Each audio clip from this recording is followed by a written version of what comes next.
अस्सलाम वालेकुम, कैसे हैं आप लोग? ठीक हैं, खैरियत से हैं? तो आज का जो हमारा इस वक्त मौज़ूए बहस है वो है पीटीआई का जलसा क्यों नहीं होने दिया। 12 नवंबर को कराची में जलसा होना था, क्यों नहीं होने दिया। तो क्यों नहीं इजाज़त दी गई जो हमारे वज़ीर आला सिंध हैं उनकी तरफ से और सूबाई हुकूमत की तरफ से।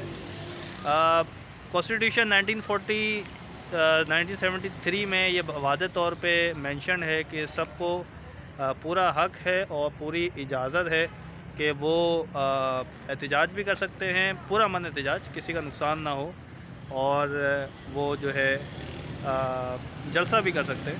तो फिर क्यों ऐसा किया गया, और ये जुल्म की एक आखिरी हद है जो इस वक्त पाकिस्तानी देख रहे हैं। तो दूसरा जो मेरा टॉपिक है वो ये है कि पाकिस्तान की बुरी परफॉर्मेंस और पाकिस्तान हारा, क्यों हारा, कैसे हारा, इस पे बात करेंगे। तो सबसे पहले मैं बात कर लेता हूँ पाकिस्तान की जो इस वक्त करंट सिचुएशन है। करंट सिचुएशन जो है बड़ी बुरी चल रही है। महंगाई है और फिर से उन लोगों को मुसल्लत करा जा रहा है हमारे ऊपर जो कि पहले ही इकोनॉमी को बहुत ज़्यादा नुकसान पहुंचाया जिन्होंने। So they are being imposed on us actually.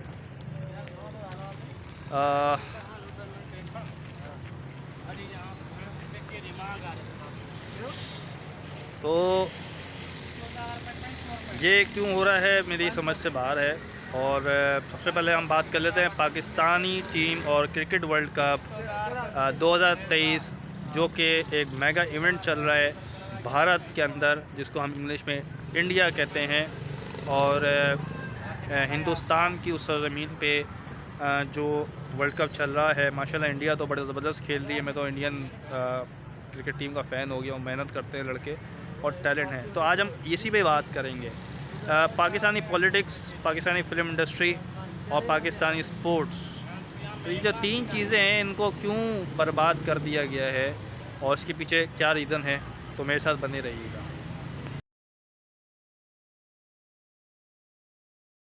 कंजरों ने पाकिस्तान को हरवाया है और जिस तरह की परफॉर्मेंस दी है इन उल्लू के पट्ठों ने, ये बेगैरत दोस्ती सिफारशी पर्ची खिलाड़ियों ने, पर्ची कप्तान ने, इसके ऊपर मैंने जो है वो जरा तमीज दायरे के अंदर कुछ थोड़ी बहुत बात की थी और मैंने कोशिश की थी कि तमीज दायरे के अंदर रहूं, लेकिन मेरे अंदर खून खोल रहा है और यकीनी तौर पर आप लोगों का भी खून खोल रहा होगा। मैंने कुछ स्टेट्स निकाले हैं और पाकिस्तानी टीम ने आज उल्लू के पट्ठों ने क्या कुछ किया है। जरा बाबर आजम को कप्तानी छोड़ देनी चाहिए फौरी तौर पे, ठीक है।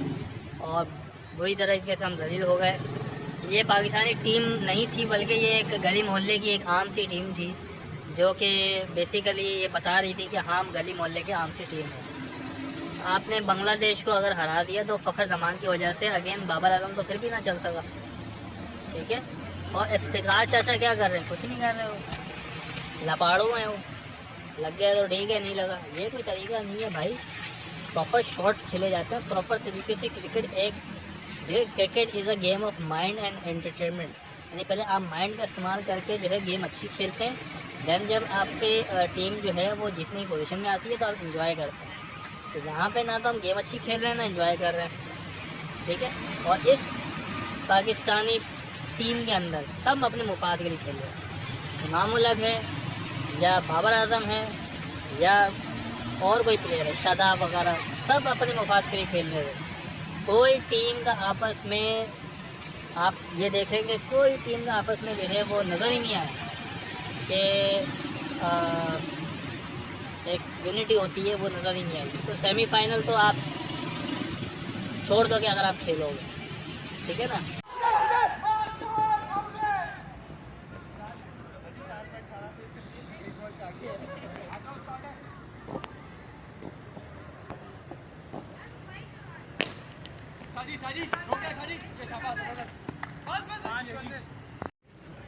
जी, तो सबसे पहले बात कर लेते हैं पाकिस्तान क्रिकेट टीम जो इस वक्त हार गई है मैच, और मैच के साथ साथ वो टूर्नामेंट से भी आउट हो गई है।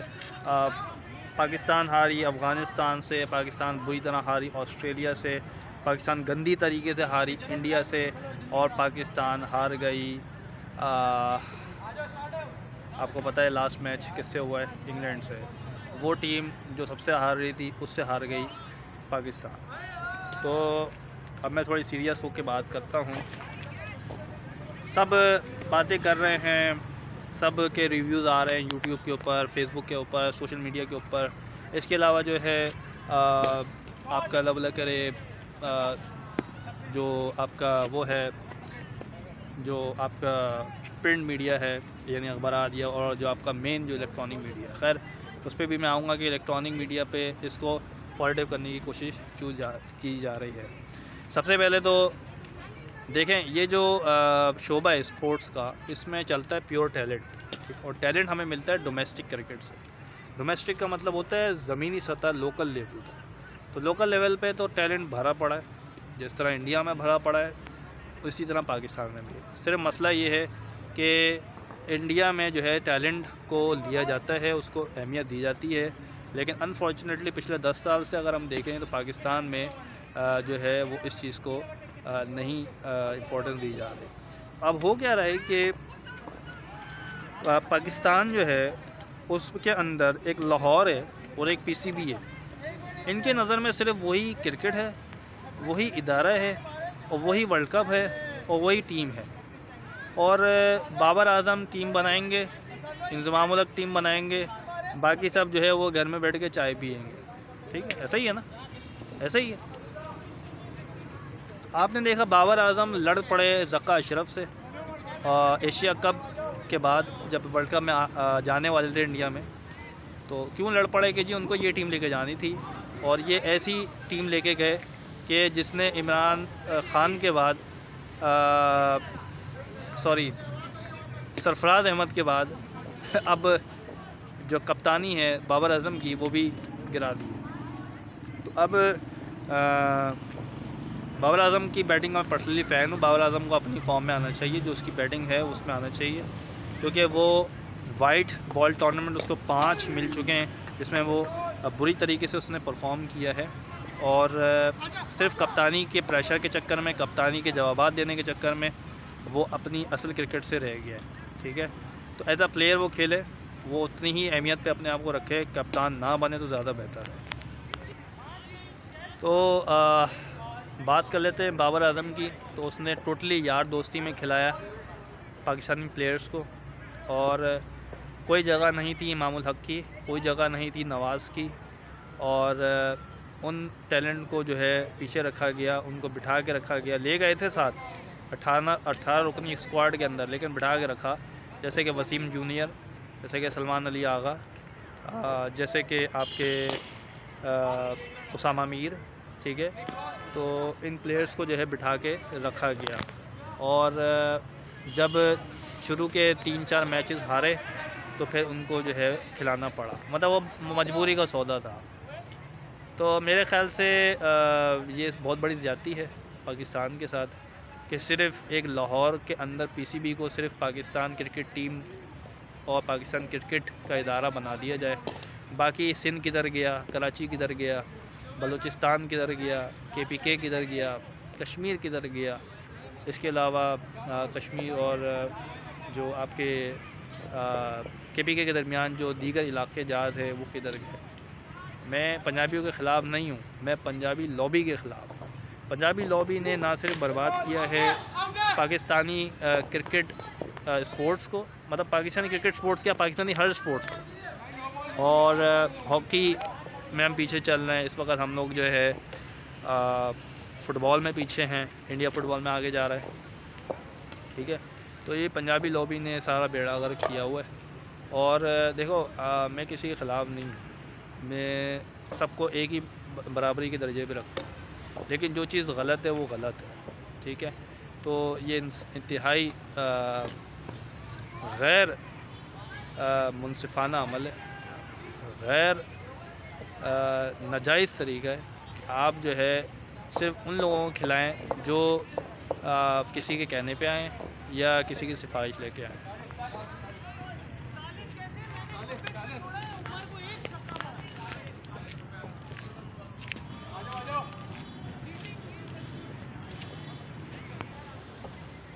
और इसी पंजाबी लॉबी ने बर्बाद कर दिया पंजाबी लॉबी ने पाकिस्तान की फ़िल्म इंडस्ट्री को भी, और पंजाब की इस लॉबी ने पाकिस्तानी पॉलिटिक्स को भी बहुत ख़राब किया हुआ है। हमने ये कर दिया, हमने वो कर दिया। पाकिस्तान क्रिकेट बोर्ड के अंदर एक आज सफाई सामने आई है और उसके अंदर ये कहा गया है खिलाड़ियों के अंदर कोई इख्तिलाफ नहीं है। पाकिस्तान क्रिकेट बोर्ड खिलाड़ियों के अंदर इख्तिलाफ पैदा कर रहा है और उसके बाद प्रेस रिलीज कर रहा है, उसके अंदर ये बता रहा है कि खिलाड़ियों के अंदर कोई इख्तिलाफ नहीं है। 2-3 खिलाड़ियों को मैं नाम ले सकता हूं, रिजवान, शादाब और ये जो शाहीन शाह अफरीदी है, इन तीनों को कप्तानी के बारे में कहा हुआ है कि तुम तीनों कप्तान बनोगे, बाबर आजम को साइड लाइन करो, ये वो जितना भी कुछ चल रहा है पाकिस्तानी टीम के अंदर खिचड़ी पक रही है, कोई सामने से नहीं दिखाएगा आपको। आज की फील्डिंग देखकर आपको अंदाजा नहीं हुआ?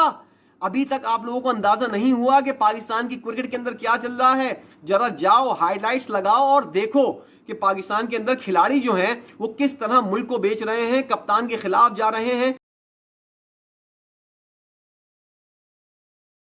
पॉलिटिकल डिस्टेबलाइजेशन की वजह से जो है इकोनॉमिकल डिस्टेबलाइजेशन है, डॉलर जो है हम पे हावी हो रहा है। तो याद रखें कि डॉलर जब हम पे हावी होगा तो हमारा नुकसान बहुत ज़्यादा होगा, मुल्क का नुकसान होगा, ख़सारे में होगा। ज़र मुबादला कम होगा तो जो बेरोज़गारी है वो बढ़ेगी, और वही हो रहा है, बेरोज़गारी बढ़ रही है, अल्टीमेटली महंगाई बढ़ रही है। तो किस तरह एक आम आदमी सर्वाइव कर रहा है पाकिस्तान के अंदर, बड़ा मुश्किल है ये बताना भी। तो आपको बताएं कि तहरीक इंसाफ ने कल 12 नवंबर को कराची में होने वाला जलसा मनसूख कर दिया। मुतल्लिका इदारों के अदम ताउन और इजाजत ना देने पर जलसा नहीं कर सकते। तर्जमान PTI का कहना है कि वज़ीर आला सिंध, कमिश्नर कराची और डिप्टी कमिश्नर को जलसे के लिए बाज़बानी और तहरीरी इस्तदा करते हैं। मज़ीद तफसीलात जान लेते हैं नुमाइंदा कैपिटल TV असद अली से। जी असद अली, तफसीलात से आगाह कीजिएगा।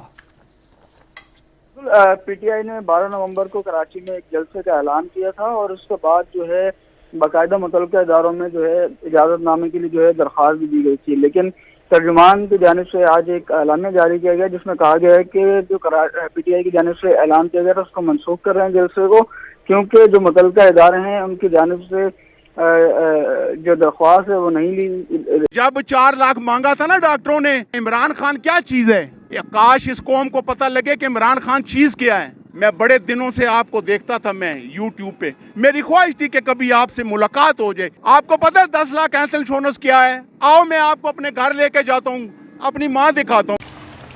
और उसके बाद फिर मैं बात करूँगा कि जो इस वक्त हो रहा है PTI के साथ वो बहुत गलत हो रहा है। सच को सच कहना और गलत को गलत कहना ये हमारे अंदर होना चाहिए। और वो कौमें मर जाती हैं जिनकी खुद ही मर जाती है। जिस कौम की खुद ही मर जाती है, जो कौम जुल्म सहना शुरू कर देती है, वो सबसे बड़ी जालिम होती है और फिर उस कौम का सिवाय बर्बादी की और कुछ नहीं रहेगा। तो ये जुल्म है कि आप जलसा ना करने दो, आप गैर ज़रूरी केसेस लगा के जो है वो उसको अंदर डाल दो।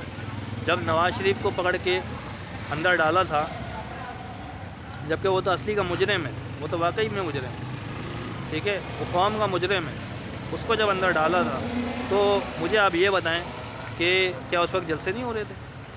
नून लीग के जलसे हो रहे थे। तो फिर PTI के साथ ये क्यों इम्तियाजी सलूक बढ़ता जा रहा है? आज मुझे इस बात का जवाब दें। मुझे बड़ा अफसोस हुआ जब मैं कराची में जलसा अटेंड करने गया हूँ और मुझे बहुत ज़्यादा अफसोस हुआ। मैं कोई फारिग आदमी तो नहीं हूँ, मुझे और भी काम है, दुनियावी भी हैं, दीनी भी हैं, और उससे मैं टाइम निकाल के मैं किसी के सपोर्ट के लिए अगर मैं जलसे में गया और मैं ये देखता हूँ कि वहाँ सिवाय पुलिस के खड़े होने के और कुत्तों के हाँकने के, कुत्ते घूम रहे थे वहाँ पे, ना कोई लाइट, ना कोई रोशनी, ना कोई जलसा। ये ऐसा क्यों है? जुल्म ऐसा क्यों है हमारे साथ? इस जुल्म को ख़त्म होना चाहिए। और मैं अपनी पाक आर्मी से प्यार करता हूँ। पाक आर्मी मेरे लिए उतनी ही दिल के करीब है जितना दूसरों के लिए, लेकिन मैं उन पाक आर्मी के जर्नलों के और बड़े जितने भी हाई लेवल्स के जो फ़ौजी हैं, जो ना सिर्फ इस मुल्क को लूट रहे हैं पीछे से बैठ के, पॉलिटिशियंस करप्ट पॉलिटिशियंस को आगे रख के ना सिर्फ लूट रहे हैं बल्कि वो पार्टियों को जलसे भी न करने देते हैं, सिर्फ इसलिए क्योंकि पार्टियां उनकी मानती नहीं है। नवाज शरीफ ने भी यही किया था, मानी नहीं थी उसकी तो जनरल बाजवा ने जो है वो, जनरल बाजवा था कौन था मुझे याद नहीं है ठीक से, उसने जो है वो उसको जलावतन करवा दिया। ठीक है, तो आज इमरान खान ने क्या बोला? आज इमरान खान ने बोला भाई बाजवा जो है इसने मुझे हटवाया है। ठीक है, एक साइफ़र के थ्रू, साइफ़र क्या है वो आप मुझे कमेंट डाउन कर दीजिएगा, मैं लिंक भेज दूँगा। पूरा इमरान खान का खिताब है, उसमें उसने साइफ़र समझाया हुआ है, एक खुफिया पैगाम जिसके थ्रू जो है वो फ़ौजियों ने पकड़ के उसको नीचे उतार दिया। यानी रातों रात जो है वो कोर्ट हरकत में आई। वो कोर्ट जो सालों नहीं जवाब दे रही होती, वो रातों रात हरकत में आई और एक प्राइम मिनिस्टर को जो कि सीट पे बैठा हुआ है उसको नीचे उतार दिया। ठीक है, क्यों? क्योंकि उसने अमेरिका को बोला था एब्सोल्युटली नॉट, तो कुछ गलत तो नहीं बोला था। हम कब तक ग़ुलामी की ज़िंदगी जिए? कब तक ग़ुलामी की ज़िंदगी जिए? तो मैं वज़ीर आला साहब से दरख्वास्त करता हूँ, वज़ीर आला सिंध से और डीसी साहब से, डिप्टी कमिश्नर साहब से, कि आप जलसे की इजाज़त दें, जलसा कैंसिल ना करें। मरने के बाद आपने अल्लाह को भी जवाब देना है। याद रखें, जिन लोगों के कहने पे आप जलसे को कैंसिल कर रहे हैं, याद रखें कि वो ताकतवर नहीं है, ताकतवर अवाम है, और ये अवाम ऐसी है जो घरों में घुस के मारती है। फिर ये मैं आपको बहुत क्लियरली बता दूँ। इसलिए बेहतर है कि आप इंसाफ करें, और जिस तरह आप पीपल्स पार्टी को सिंध के अंदर जलसा करने देते हैं, नून लीगियों को करने देते हैं, दीगर जमात इस्लामी वगैरह को करने देते हैं, MQ वगैरह को, इसी तरह बराबरी के साथ PTI को भी, जिसको कहते हैं इमरान खान की पार्टी, उसको भी जलसा करने दें। क्योंकि आप भी जानते हैं कि कौन सही है और कौन गलत है। नवाज़ शरीफ आज फिर आगे है, कराची तो आ ही नहीं रहा। कराची आएगा तो सबसे पहले तो मैं मारूंगा उसको पकड़ के। ठीक है, वो तो लाहौर में ही छुपा बैठा हुआ है। ठीक है, तो वो फिर से आ गया और उसने पॉलिटिक्स का आगाज़ कर दिया। एक करप्ट इंसान जिसने करप्शन की, मुल्क को नुकसान पहुंचाया, पैसे की मनी लॉन्ड्रिंग की, उसने पैसा लूटा, और उसके बाद फिर उसको इजाज़त दे दी जाए। उस पर केसेस साबित भी हैं, इस्लामाबाद हाई कोर्ट के अंदर और सुप्रीम कोर्ट के अंदर। उसको फिर जो है वो ला के बिठा दिया जाता है यहाँ पे मुल्क के अंदर। तो ये आवाम कब तक जाहिल रहेगी, मुझे तो ये समझ नहीं आता। इस जाहिल आवाम को जो है अब बाशऊर हो जाना चाहिए। मोबाइल का दौर है, मीडिया का दौर है, सोशल मीडिया का दौर है।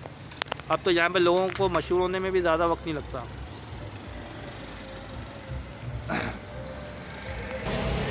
तो इतने तेज़ टेक्नोलॉजी के दौर में अगर आज पाकिस्तानी जाहिल होके बैठे हुए तो ना बैठे, और अगर मजबूर बैठे हुए तो मजबूर भी ना बैठे। ये पुलिस, ये फ़ौज सब पीछे हट जाएगी अगर अवाम यूनाइटेड हो जाए। अवाम यूनाइटेड हो जाए, क्योंकि हर गुज़रता दिन बुरा से बुरा होता जा रहा है। महंगाई ने कमर तोड़ दी है, बेरोज़गारी है, आम आदमी परेशान है। ठीक है ना, एक नस्ल से दूसरी नस्ल जब अफजाइश उसकी हो रही होती है, बड़ी हो रही होती है, तो परेशान होता है आदमी कि यार वो नहीं हो पा रहा पूरा। ठीक है, उन चंद हज़ार लोगों को, चंद लाख लोगों को साइड पे कर दें जो अय्याशियों में, उनको छोड़ दें। मैं बात कर रहा हूँ 25 करोड़ आबादी की। ठीक है, और उसके बाद फ़िल्म इंडस्ट्री के एंड में बात कर लेते हैं। पाकिस्तान फ़िल्म इंडस्ट्री इंतहाई तबाहकुन तरीके से सामने आई, जहाँ इंडियन फ़िल्म इंडस्ट्री ने हज़ार करोड़ रुपए का बिज़नेस करती है उनकी फ़िल्म इंडस्ट्री। तो हम नहीं कर सकते? क्या कर सकते हैं? पाकिस्तान में टैलेंट भरा पड़ा है। सिर्फ एक मोइन अख्तर को देख लें और एक उमर शरीफ को देख लें, जिसने पाकिस्तान क्या इंडिया समेत पूरी दुनिया को हिलाया सिर्फ अपने मजाक मस्ती से। तो क्या ऐसा टैलेंट नहीं है पाकिस्तान में? भरा पड़ा है टैलेंट, लेकिन मौका नहीं दिया जाता, पकड़ के पीछे कर दिया जाता। क्रिकेट में भी यही हाल है, और फ़िल्म इंडस्ट्री में भी ये हाल है, और दीगर शोबे हाजात में भी यही हाल है। मैं अल्लाह से दुआ करता हूँ कि अल्लाह पाक जो है हिदायत दे हमारे लोगों को, और हमारी जल्द से जल्द जान छुड़ाए करप्ट हुक्मरानों से, करप्ट फ़ौजी जनरलों से, करप्ट मेजर कर्नलों से। ठीक है, जो गलत है सो गलत है, जो सही है सो सही है। अस्सलाम वालेकुम व रहमतुल्लाह। खुदा हाफ़िज़। पाकिस्तानी इलेक्ट्रॉनिक मीडिया को पैसे खिला खिला के उनका ज़मीर बेच दिया गया है। पाकिस्तानी मीडिया बिक चुका है, बिकाऊ माल हो गया है ये पाकिस्तानी मीडिया। मैं किस चैनल की बात करूं, मैं किस स्पेसिफिक शख्सियत की बात करूं, चंद रुपए के लिए बिक चुका है ये पाकिस्तानी मीडिया। कि आज नवाज शरीफ जैसे मलून जो है, करप्ट और कातिल इंसान जो है, जिन्होंने मॉडल टाउन के अंदर कई बेगुनाहों को मार डाला, कातिल भी हैं ये लोग, फासिक भी हैं, करप्ट भी हैं, लुटेरे भी हैं। इन लोगों को सपोर्ट करने के लिए मीडिया इमरान खान के नाम पे एक इमरान खान के पीछे पड़ गया और उसके जमात को आज जलसा भी नहीं करने दे रहा है।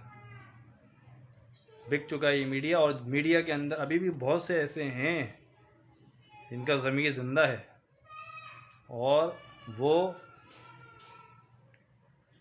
सही को सही और गलत को गलत कहते हैं। लेकिन प्रॉब्लम ये है कि उन्हें या तो मुल्क से बाहर जाना पड़ता है या फिर वो मुल्क के लिए जान दे देते हैं।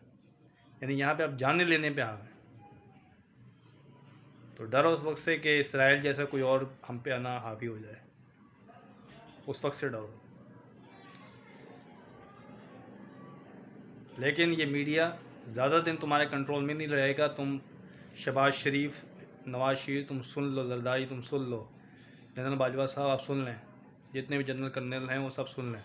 मेरे लिए तमाम फ़ौजी जो है वो काबिल एहतराम है, मैं उनको सलाम पेश करता हूँ। उनकी ज़रूरत व बहादुरी पे आज वो रियल हीरो हैं, फ़ौजी हमारे रियल हीरो हैं।